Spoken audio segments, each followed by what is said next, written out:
Hello everyone, नमस्ते। तो I hope आप सब लोग अपने घर पर स्वस्थ हैं और सब लोग वैक्सीन्स लगाने पर ध्यान दे रहे हैं। एटलीस्ट आप लोग का फर्स्ट डोज हो गया हो, मैं यही कामना करती हूँ। और अगर नहीं हुआ है तो प्लीज़ जल्दी से वैक्सीन लगवा लीजिए। ऑल्दो ये फुल प्रूफ कोई तरीका नहीं है कोविड से बचने का, बट स्टिल ऐसा सुनने में आ रहा है, जितना लोगों का एक्सपीरियंस है, कि इससे थोड़ा फ़ायदा डेफिनेटली है। तो आई होप आप सब लोग ध्यान देंगे इस बात पे। ऑफ कोर्स पढ़ने पे तो आपका ध्यान है ही। तो पिछली बार जब मैं यूनिट 2 की स्ट्रैटेजी लेके आई थी, यानी कि टीचिंग एंड रिसर्च एप्टीट्यूड की, तो मुझे लग रहा था कि कहीं ये स्ट्रैटेजी ओवर सिंप्लीफाइड आप लोगों को ना लगे, ये ना लगे कि मैं बहुत ही सिंपल सा कुछ बता के चली गई। बेसिकली आदत यही है मेरी कि मैं सिंप्लीफाई करके चीज़ें बताऊँ। ज़्यादा कॉम्प्लिकेटेड या बर्डनसम चीज़ें बनाने की मुझे बिल्कुल आदत नहीं है, क्योंकि ये जो बहुत ज़्यादा कॉम्प्लिकेटेड जो स्ट्रैटेजीज़ होती हैं वो मोस्टली काम नहीं करती हैं मेरे एक्सपीरियंस में। तो उस वीडियो में आप लोगों ने बहुत अप्रिशिएट किया, उसके लिए बहुत बहुत थैंक यू। और आज मैं यूनिट 4, जो कि उस वीडियो में आप लोगों ने बहुत डिमांड किया था कमेंट सेक्शन में कि पीपल एंड एनवायरनमेंट के ऊपर स्ट्रैटेजी लेके आऊँ, तो इसलिए मैं यूनिट 4 पे डायरेक्टली आ गई हूँ। पीपल एंड एनवायरनमेंट की स्ट्रैटेजी आज हम लोग डिस्कस करेंगे। तो let's go and check it out कि हमें क्या क्या कैसे कैसे तैयार करना है। तो सबसे पहले हम देखते हैं कि जो यूपीएचसीएससी का सिलेबस है उसके हिसाब से पीपल एंड एनवायरनमेंट में क्या क्या पूछा जाएगा। तो इसमें जो पीपल एंड एनवायरनमेंट है ये यूनिट 4 है, आप जानते ही होंगे, आपने सिलेबस देखा ही होगा। और यूनिट 4 जो है वो 4 सब टॉपिक्स में डिवाइडेड है। जो 4 सब टॉपिक्स हैं वो देख लेते हैं कि पीपल एंड एनवायरनमेंट इंटरेक्शन है, एनवायरमेंटल डेप्रिडेशन है, यानी कि एनवायरनमेंट का जो डिग्रेडेशन हो रहा है उसके कॉजेज़ और उसके सोल्यूशन। तीसरा है national international affairs for better environment, और चौथा है एनवायरमेंटल कंट्रोल।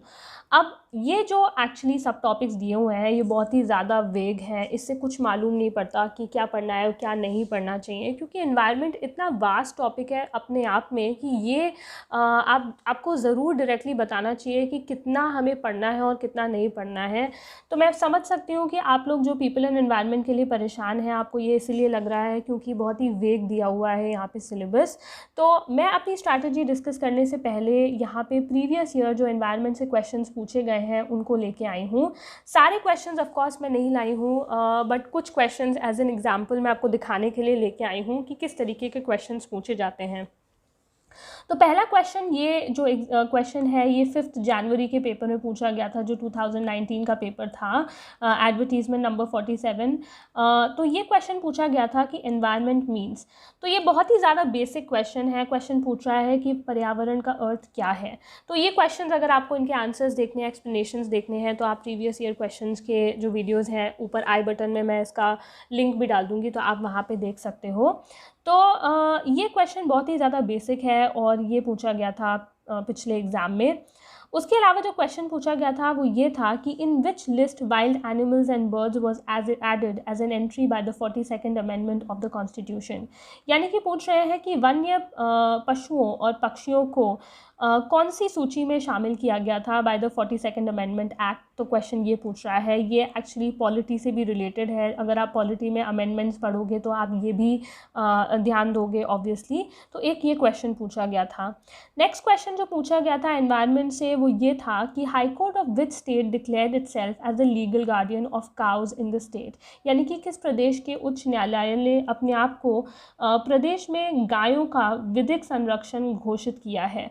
तो ये एक्चुअली जो क्वेश्चन पूछा गया था ये करंट का था, ठीक है, ये उस टाइम न्यूज़ में था, इसलिए ये क्वेश्चन पूछा गया था। नेक्स्ट क्वेश्चन जो था वो ये था कि what was the theme of world environment day of 2018। तो ये अगेन करंट से रिलेटेड था, तो इसलिए ये क्वेश्चन पूछा गया था।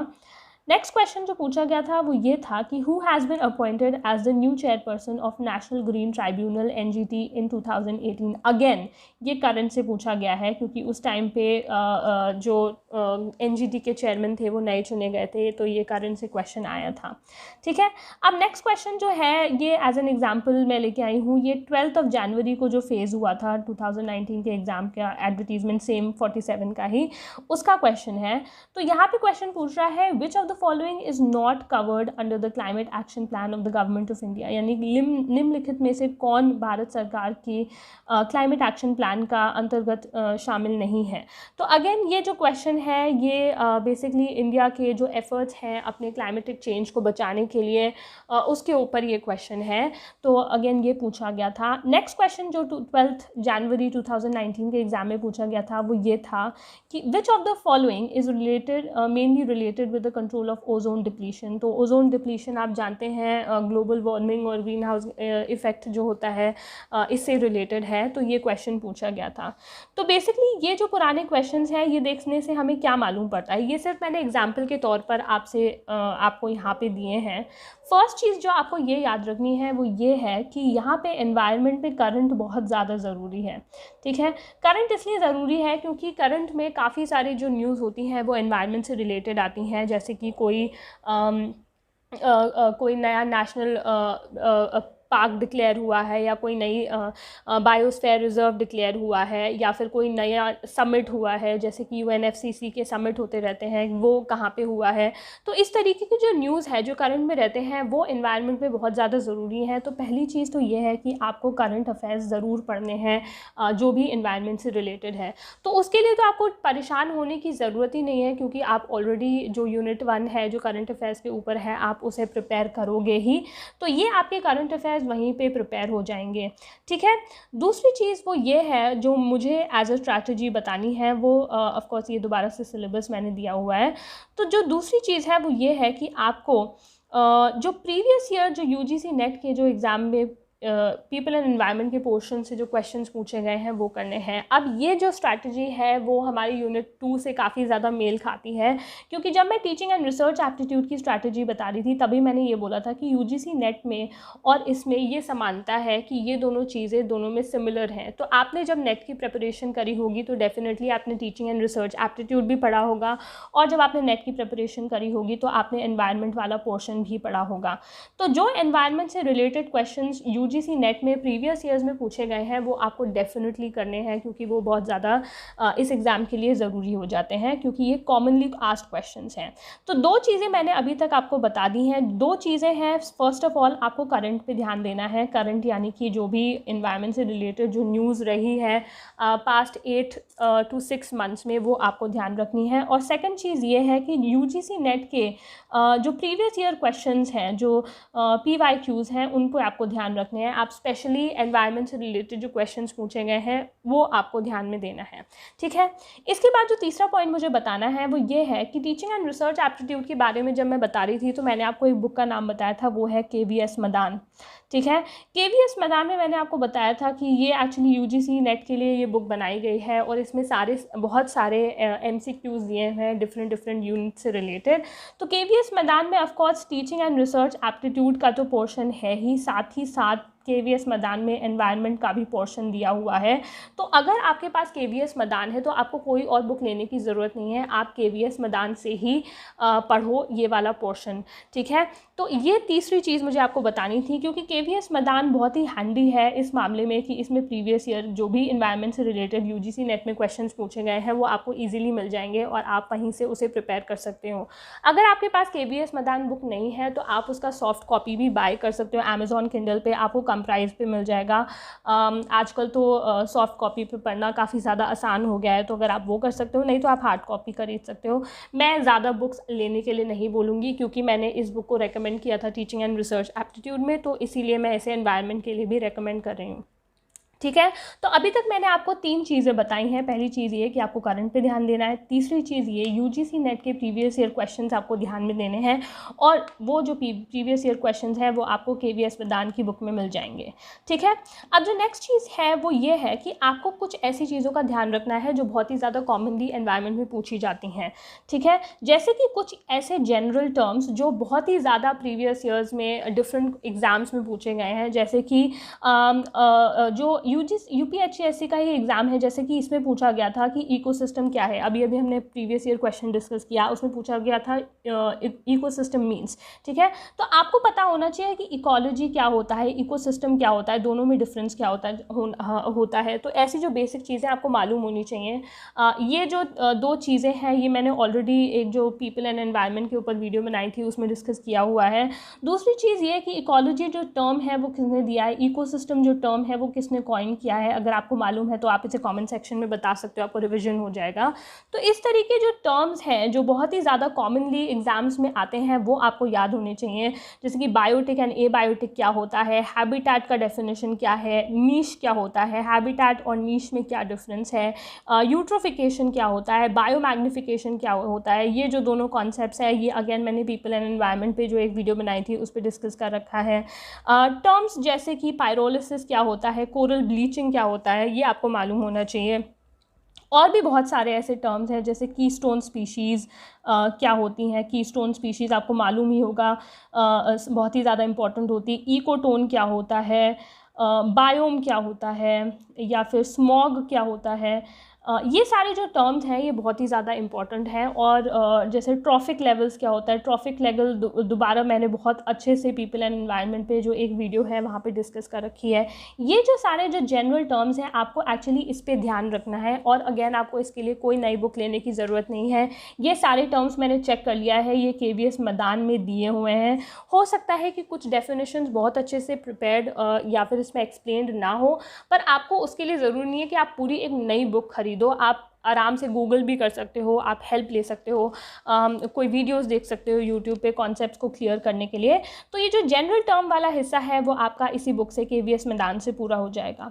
नेक्स्ट जो चीज़ आपको ध्यान देनी है वो ये है कि रिसोर्सेज ऑन पोल्यूशन के ऊपर, ये बहुत ही ज़्यादा इंपॉर्टेंट टॉपिक है क्योंकि ऐसे क्वेश्चंस पूछे जाते हैं। जैसे फॉर एग्जांपल रिसोर्सेज में भी कैटेगरीज होती हैं कि नॉन रीन्यूएबल कौन से रिसोर्स होते हैं, रीन्यूएबल कौन से रिसोर्स होते हैं। तो आपको ये पता होना चाहिए कि नॉन रीन्यूएबल क्या होते हैं या रीन्यूएबल रिसोर्स क्या होते हैं, ठीक है। रिसोर्स में फिर ये भी आ जाता है कि मिनरल रिसोर्सेज क्या होते हैं या फॉरेस्ट रिसोर्सेज। जैसे फॉर एग्जांपल एक प्रीवियस ईयर में क्वेश्चन पूछा गया था कि इंडिया में सबसे ज़्यादा फॉरेस्ट कौन से स्टेट पे पाए जाते हैं परसेंटेज वाइज, है ना। तो परसेंटेज वाइज आपको बताना था कि कौन से स्टेट में। अगर आपको मालूम है तो कमेंट सेक्शन में लिख के बताओ। तो इस तरीके की जो चीज़ें हैं वो रिसोर्सेज में आपको ध्यान रखनी है। स्पेशली जो टर्म्स हैं जो biodegradable, non biodegradable, renewable, non renewable, conventional, non conventional, ये जो सारे टर्म्स हैं और इसके एग्जाम्पल्स क्या क्या है ये आपको मालूम होने चाहिए। दूसरा पोल्यूशन जो है, पोल्यूशन आप जानते हो जो प्रदूषण के ऊपर होता है कि सॉइल पोल्यूशन है, एयर पोल्यूशन है, नॉइज़ पोल्यूशन है। तो ये सारी चीज़ें आपको मालूम होनी चाहिए पोल्यूशन से रिलेटेड। जैसे कि इंडिया का नेशनल एयर क्वालिटी इंडेक्स है वो क्या होता है, ये कब इंट्रोड्यूस हुआ था। इस तरीके जो कॉमन चीज़ें हैं जो बहुत ही ज़्यादा रोज़ की ज़िंदगी में हमें सुनने को आते हैं वो आपको ध्यान रखनी है। बहुत ही ईजी हो जाएगा अगर आप इन सब चीज़ों के ऊपर ध्यान रखोगे, ठीक है। मैं आपको कोई भी ज़्यादा कॉम्प्लिकेटेड चीज़ नहीं बता रही हूँ, मैं आपको सिर्फ वो बता रही हूँ जो मुझे लगता है कि इस एग्ज़ाम के लिए ज़रूरी है, ठीक है। तो हमने ये तीसरी चीज़ डिस्कस कर ली, रिसोर्सेज एंड पोल्यूशन। चौथी चीज़ है वो बायोडाइवर्सिटी एंड क्लाइमेट एक्शन के, क्लाइमेट चेंज के ऊपर है। तो बायोडाइवर्सिटी आप जानते हो ये बहुत ही ज़्यादा इम्पॉर्टेंट टॉपिक है। बायोडाइवर्सिटी में यही अगेन ये सारी चीज़ें आ जाएंगी कि कीस्टोन स्पीशीज़ क्या होती हैं या स्पीशीज़ या कम्युनिटी में क्या डिफरेंस होता है, जो अडेप्टेशन होता है वो क्या होता है। तो ये सारी चीज़ें बायोडाइवर्सिटी में आ जाती हैं, तो आपको इसका ध्यान रखना है। नेक्स्ट चीज़ है क्लाइमेट चेंज। क्लाइमेट चेंज में ऑफकोर्स फिर वही चीज़ें आ जाती हैं कि ग्लोबल वार्मिंग क्या होती है, ग्रीन हाउस गैसेस क्या होती हैं, कौन सी गैसेस को ग्रीन हाउस गैसेस बोलते हैं। तो इस तरीके की चीज़ें जो हैं, ओजोन डिप्लीशन जो अभी एक प्रीवियस ईयर का हमने जो क्वेश्चन देखा वो ओजोन डिप्लीशन पे था, वो क्या होता है। तो इस तरीके की जो चीज़ें हैं वो आपको ध्यान में देनी है। देखिए आपको कोई भी चीज़ बहुत ज़्यादा डिटेल में नहीं पढ़नी है, आपको सिर्फ उसके बेसिक्स पढ़ने हैं, क्योंकि अभी अभी हमने क्वेश्चन पेपर में देखा कि बहुत ही ज़्यादा बेसिक चीज़ें पूछे गई हैं, बहुत बहुत ही ज़्यादा मतलब जो मेरे ख्याल से जो 12th तक के लेवल की या 10th तक के लेवल की आप बोल सकते हो उस लेवल के क्वेश्चंस पूछे गए हैं, तो आपको ज़्यादा डिफ़िकल्टी नहीं होगी। नेक्स्ट जो चीज़ आपको ध्यान रखनी है वो ये है कि इंडियन लेजिस्लेशन एंड बॉडीज़ की इंडिया में क्या क्या एक्ट बनाए गए हैं। जैसे एग्जाम्पल के तौर पर आपको पता होगा कि एनवायरनमेंट प्रोटेक्शन एक्ट होता है, ठीक है, ये 1986 में पास हुआ था। जैसे कि वाइल्ड लाइफ प्रोटेक्शन एक्ट है, ये गवर्नमेंट ने बनाया है वाइल्ड लाइफ के प्रोटेक्शन के लिए। आप कमेंट सेक्शन में बताओ कि ये कौन से साल में पास हुआ था। उसके अलावा जो बॉडीज़ हैं इंडिया की जो इम्पोर्टेंट हैं, जैसे कि जो नेशनल ग्रीन ट्राइब्यूनल है, अभी अभी हमने देखा कि एक करेंसी क्वेश्चन पूछा गया था कि नेशनल ग्रीन ट्राइब्यूनल का नया जो चेयरमैन है वो कौन है। तो इस तरीके की जो चीज़ें हैं वो आपको ध्यान रखनी है। जैसे कि NAPCC जो नेशनल का जो इंडिया का national action plan on climatic change है, उसका आपको ध्यान रखना है। तो ये सारी चीज़ें हैं जो बहुत ज़्यादा इम्पोर्टेंट हैं। तो ये आपको इंडियन लेजिस्लेशंस और इंडियन बॉडीज़ पे ध्यान देना है कि कौन सी ऐसी इंडियन बॉडी है जो सिर्फ एनवायरनमेंट के लिए काम करती है। जैसे कि गंगा रिजुविनेशन के ऊपर भी एक बॉडी बनाई गई है, तो आप कमेंट सेक्शन में बताओ कि गंगा के लिए जो एपेक्स बॉडी है वो कौन सी है। तो आपको इन सब चीज़ों पे ध्यान देना है, ठीक है। बायोडाइवर्सिटी में अगर मैं एक चीज़ आपको और थोड़ा खुल के बताऊँ, थोड़ा इसको डिटेल में बताऊँ, तो आपको ये भी बायोडाइवर्सिटी में ध्यान रखना है कि जो बायोडाइवर्सिटी कंजर्वेशन होता है वो करने के क्या क्या तरीके हैं। आपको पता है कि बायोडाइवर्सिटी को कंजर्व करने के लिए 2 तरीके होते हैं, जैसे इन सिट्यू कंजर्वेशन होता है और एक्स सिट्यू होता है। इन सिट्यू का आपको एग्जाम्पल पता होगा कि इन सिट्यू के एग्जाम्पल्स होते हैं जैसे नेशनल पार्क डिक्लेयर कर दिया या सैंक्चुरी डिक्लेयर कर दी। एक्स सिट्यू आपको पता है जूस बना दिए या फिर बायोस्फीयर रिजर्व बना दिए। तो ये जो होते हैं ये एक्स सिट्यू बायोस्फीयर रिजर्व नहीं, बोटानिकल गार्डन्स जो होते हैं वो एक्स सिट्यू का एग्जाम्पल होते हैं। तो आपको ये सारी चीज़ें ध्यान रखनी है। उसमें फिर बायोडाइवर्सिटी से रिलेटेड जो जैसे मूवमेंट्स थे, एपिको मूवमेंट हो गया या चिपको मूवमेंट हो गया, इसमें इम्पॉर्टेंट लीडर कौन था अगर आपको मालूम है तो आप उसे कमेंट सेक्शन में, या फिर नर्मदा बचाओ आंदोलन क्या था ये आपको याद रखना है, उसमें इम्पॉर्टेंट लीडर्स कौन से हैं, तो ये आपको याद रखना है। तो ये बायोडाइवर्सिटी। तो आई होप आपको ये समझ में आ गया होगा कि 4th सब टॉपिक और ये वाला इंडियन लेजिस्लेशन एंड बॉडीज़ कैसे प्रिपेयर करना है। और लास्ट में जो चीज़ बचती है, और ये बहुत ही ज़्यादा इम्पॉर्टेंट है क्योंकि इससे बहुत ही ज़्यादा बेसिक क्वेश्चंस पूछे जाते हैं और इजीली आप इनको सॉल्व कर सकते हो आपको अगर थोड़ा भी आइडिया हो। तो इंटरनेशनल समिट्स में आप जानते हो जैसे चीज़ें हो गई क्योटो प्रोटोकॉल। क्योटो प्रोटोकॉल तो मेरे ख्याल से हर एग्ज़ाम में कितनी बार पूछा गया होगा। क्योटो प्रोटोकॉल हो गया, मॉन्ट्रियल प्रोटोकॉल हो गया, पेरिस अग्रीमेंट हो गया जो अभी अभी 2015 में हुई थी, उससे रिलेटेड अगर कोई करंट अफेयर है, जैसे बीच में USA ने इससे हाथ खींच लिया था, उसके बाद बाइडन के आने के बाद दोबारा से USA ने ज्वाइन कर लिया है। इस तरीके की चीज़ें जो ऑर्गेनाइजेशंस हैं, ऑर्गेनाइजेशंस में आप जानते हो इंपॉर्टेंट ऑर्गेनाइजेशन है UNEP। UNEP के अगर आपको फुल फॉर्म बताए हो, हेड क्वार्टर्स बताए, तो आप लिख सकते हो जैसे कि UNFCCC हो गया। एजेंडा 21 क्या होता है ये आपको मालूम होना चाहिए।